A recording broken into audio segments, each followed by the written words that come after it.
जय शिवराय. आता बरेच मेंबर माझा पॉडकास्ट बघून 1 ग्रॅमपासून चालू करतात ते त्यांची फिटनेस जर्नी आणि त्यांना रिझल्ट सुद्धा येतोय. आणि विदाऊट एनी सप्लिमेंट त्यांनी चालू केली आहे. स्वतः म्हणतात 1 ग्रॅमपासून मी चालू केली आहे.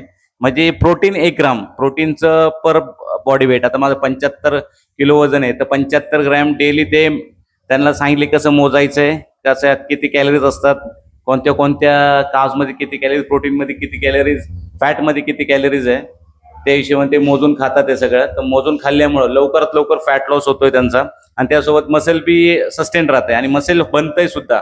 आता 1 ग्रॅम प्रोटीन घेऊन पण मसल बनतंय. कुणाकुणाच्या बॉडीला 1.5 ग्रॅम 2 ग्रॅम प्रोटीन लागतंय. जे प्रत्येकाची बॉडी टाईप वेगळी आहे, पण स्टार्टिंगला 1 ग्रॅमपासूनच प्रत्येकाने चालू करायचं आहे बॉडी वेटच्या हिशोबाने. आणि ज्यावेळेस तुमचं मेटाबॉलिझम फास्ट होईल, मी प्रत्येक वेळेस सांगतो, ज्यावेळेस तुमचं मेटाबॉलिझम फास्ट होईल 2 ग्रॅम प्रोटीन, तुम्हाला साईज इन्क्रीज करायची आहे मसलची, मसल वाढवायची आहे तुम्हाला, त्यावेळेस तुमचं प्रोटीन इंटेक वाढलं पाहिजे. पण ते पण तुम्हाला स्वतःची बॉडी तुम्ही स्वतः ओळखायची आहे, किती प्रोटीन पचतंय तुम्हाला, नाही पचतंय.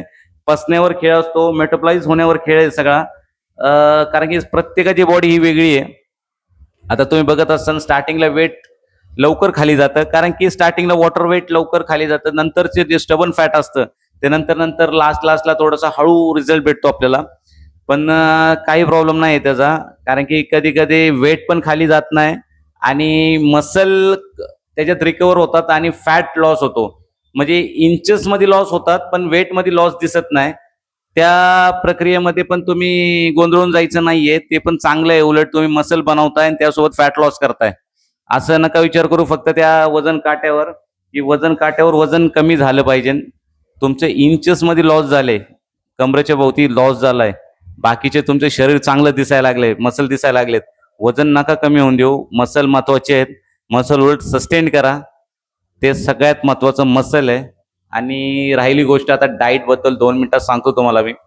सगळ्या गोष्टी बरोबर बॅलन्स करून खायचं आहे. नुसतं प्रोटीनच्याच मागं पळायचं नाहीये, कारण की एका व्यक्तीला त्यांनी प्रोटीन इंटेक जास्त केलं त्यांनी, पण प्रोटीन सोबत फायबर खूप महत्वाचं आहे. प्रोटीन जास्त केल्यामुळे त्यांना गट इश्यू झाले, त्यांना ब्लोटिंग कॉन्स्टिपेशन झालं. तर त्यांना सांगितले 35-40 ग्रॅम दिवसभरात तुम्हाला कमीत कमी फायबरचा इंटेक राहू द्या. आणि फायबर काकडी, टोमॅटो ह्याच्यापेक्षा तुम्ही इसबगोल, चिया सीड्स, असे जे नट्स असतात, पंपकिन सीड्स, बाकीचे ज्या सीड्स असतात महत्वाच्या, त्या खा. त्याच्यामध्ये जास्त फायबर आहे. आणि एक पेरू पेरू असं फळ आहे, त्याच्यामध्ये सगळ्यात चांगलं फायबर आहे पेरू.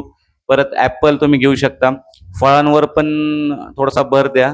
नुसतं प्रोटीन आणि नॉनव्हेज आणि चिकन ते खाच, ते खूप महत्वाचं आहे. पण त्यासोबत हे फायबरच फूड खूप महत्वाचे आहे बॉडीला.